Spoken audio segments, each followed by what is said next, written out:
अभ्युत्थानामधर्मस्य परित्राणाय साधून विनाशाय च दुष्कृत धर्म संस्थापनार्थाय संभवामि युगे युगे. ಇದೇನಪ್ಪ ಖಳನಾಯಕನ ಬಾಯಲ್ಲಿ ಸಂಸ್ಕೃತದ ಶ್ಲೋಕ ಬರ್ತಾ ಇದೆ ಅಂತ ಆಶ್ಚರ್ಯ ಪಡ್ತಾ ಇದ್ದೇನೆ. ಇದರ ಅರ್ಥ ಏನ್ ಗೊತ್ತಾ? ಜಗದಲ್ಲಿ ಅನ್ಯಾಯದ ಅಟ್ಟಹಾಸ ಹೆಚ್ಚಾದಾಗ, ಅಧರ್ಮ ತಾಂಡವಾಡುತ್ತಿರುವಾಗ, ನಮ್ಮಂತ ಕಾಳಧನಿಕರ ದಬ್ಬಾಳಿಕೆ ಹೆಚ್ಚಾದಾಗ ಅದನ್ನ ಮಟ್ಟ ಹಾಕಲಿಕ್ಕೆ ದೇವರು ಯಾವುದಾದರೊಂದು ರೂಪದಲ್ಲಿ ಹುಟ್ಟಿ ಬರ್ತಾನಂತ.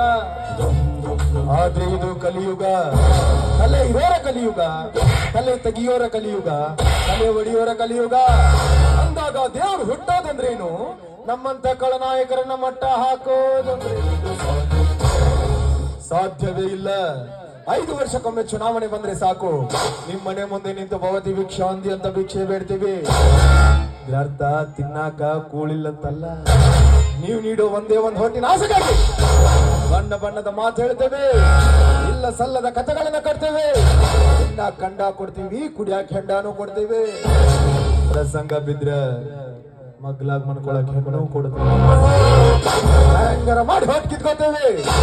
ಆಮೇಲೆ ಒಂದಲ್ಲ ಎರಡಲ್ಲ ಐದೈತೈತೈತ ಗುಮ್ತೀವಿ, ಗುಮ್ಸ್ಕೊಳಕಬೆ. ಇದೊಂಥರ ರಾಜಕೀಯ ಕಿರಾತಕರ ಲೆಕ್ಕಾಚಾರ. ನಿಮ್ಗೆ ಅರ್ಥ ಆಗಲ್ಲ, ಅರ್ಥ ಆದ್ರೂ ಪಕ್ಕದಲ್ಲಿರೋನಿಗೆ ಹೇಳಲ್ಲ, ಹೇಳಿದ್ರು ತಿಳ್ಕೊಳ್ಳುವ ದನ ಅವನಿಗಿರಲ್ಲ. ಯಾಕಂದ್ರೆ ಎಲ್ಲಾರು ಬ್ಯೂಸಿ. ನಮಗ್ ತೊಳ್ಕೊಳಕ್ ಸೌಡಿಲ್ಲ, ಊರ್ದಲ್ಲಿ ತೊಳಿನ್ರಿಪ್ಪ ಅನ್ನವ್ರಿ.